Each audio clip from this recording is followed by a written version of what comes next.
آج میں جس واقعے کی طرف آپ کو لے کے جا رہی ہوں وہ واقعہ ایک میرے آقا کی پیاری صحابیہ کا ہے کہ جنہوں نے صرف پیارے آقا صلی اللہ علیہ وآلہ وسلم کا کلمہ طیبہ نہیں پڑھا تھا بلکہ کلمہ طیبہ پڑھ کے تو اس کا حق ادا کر دیا۔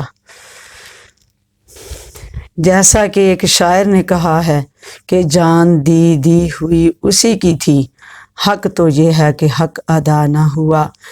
لیکن جو عاشقان رسول صلی اللہ علیہ وآلہ وسلم گزرے ہیں انہوں نے تو اپنی جانوں کے حق ادا کر کے دکھا دیے، چاہے وہ مردوں کی شکل میں تھے تو چاہے وہ عورتوں کی شکل میں۔ تو ایک صحابیہ مدینہ شریف کے اندر تشریف فرما تھیں، ان کو جب پتہ چلا کہ غزوہ احد میں نوجوانوں کی ضرورت ہے جہاد کے لیے، جنگ و جدال کے لیے، تو انہوں نے اپنے عزیز تر رشتے، جن میں کہ ایک باپ کا رشتہ بہت عظیم ہوتا ہے، اس کے بعد بھائی کا، اس کے بعد اپنے بیٹے کا، تو اس نے تینوں رشتوں کو پیارے نبی صلی اللہ علیہ وسلم کی خدمت میں پیش کر دیا۔ جنگ شروع ہو گئی تو پھر کافروں نے ایک افواہ اڑا دی کہ پیارے آقا صلی اللہ علیہ وآلہ وسلم جو ہیں وہ شہید ہو گئے ہیں، نعوذ باللہ۔ تو پھر مدینہ شریف کی گلیوں میں بھی یہ شور اٹھا، مدینہ کی گلیوں میں میرے آقا صلی اللہ علیہ وآلہ وسلم کی جو دیوانی عورتیں تھیں وہ گھروں سے نکل پڑیں اور میدان جنگ کی طرف دوڑنا شروع کر دیا۔ تو ان میں ایک بنو دینار کی بھی عورت تھی جن کا میرے آقا صلی اللہ علیہ وآلہ وسلم کا عشق بے مثال تھا، جس نے باپ، بیٹا اور بھائی پیش کیے تھے، وہ بھی میدان جنگ کی طرف دوڑنا شروع ہو گئی۔ تو پھر ان کو چند صحابہ ملے تو ان سے انہوں نے پوچھا کہ بتلاؤ میرے آقا کا کیا حال ہے؟ تو انہوں نے کہا کہ تمہارا تو باپ اس جنگ میں شہید ہو گیا ہے۔ تو آگے وہ اس سعادت مند عاشقہ نے فرمایا کہ مجھے اس کی کوئی پرواہ نہیں، مجھے بتائیں کہ میرے آقا کس حالت میں ہیں۔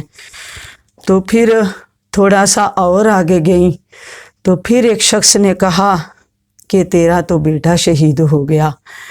تو وہ جھنجھلا کر بول اٹھیں کہ مجھے اس کی بھی کوئی پرواہ نہیں، مجھے میرے آقا کا حال بتائیے کہ وہ کیسے ہیں۔ پھر اس کے بعد ایک شخص نے کہا کہ تیرا جو ہے وہ بھائی بھی شہید ہو گیا۔ تو آپ پھر جو ہے وہ لاپرواہی کے ساتھ جواب انہوں نے فرمایا کہ مجھے ان کی کوئی پرواہ نہیں، بس یہ بتلاؤ کہ میرے آقا کی کس حالت میں ہیں۔ تو پھر ایک صحابی رسول صلی اللہ علیہ وآلہ وسلم نے فرمایا کہ الحمدللہ ہمارے آقا جو ہے وہ خیر و عافیت کے ساتھ ہیں۔ تو وہ پھر بےتابی سے پکار اٹھیں کہ جلدی سے مجھے میرے پیارے آقا صلی اللہ علیہ وسلم کے قدموں میں لے جائیے تاکہ میں ان کے چہرہ انور کا دیدار کر کے تو سکون حاصل کروں، کیونکہ مجھے اپنے کسی رشتے کی پرواہ نہیں۔ اگر میرے آقا صلی اللہ علیہ وآلہ وسلم صحیح و سلامت خیر و عافیت کے ساتھ ہیں تو پھر مجھے ان زخموں کی کوئی بھی پرواہ نہیں۔ پھر جب وہ پیارے آقا صلی اللہ علیہ وسلم کی خدمت میں حاضر ہوئیں تو پیارے آقا نے فرمایا کہ تیرے تینوں رشتے ہی اس کی راہ میں قربان ہو گئے ہیں۔ بڑھ کے اس نے روح روشن کو دیکھا تو کہا میں بھی، باپ بھی، بیٹا بھی، برادر بھی فدا، تو سلامت ہے تو سب ہیچ ہیں یہ رنج و الم، یا نبی آپ کے ہوتے ہوئے کیا چیز ہیں ہم۔ سبحان اللہ۔ اللہ تبارک و تعالی ہمیں بھی ایسے جذبے اور محبتیں نصیب کرے اور ایسی قربانیاں نصیب کرے، کیونکہ ہر رشتے نے اپنے اپنے وقت پہ چلے جانا ہے۔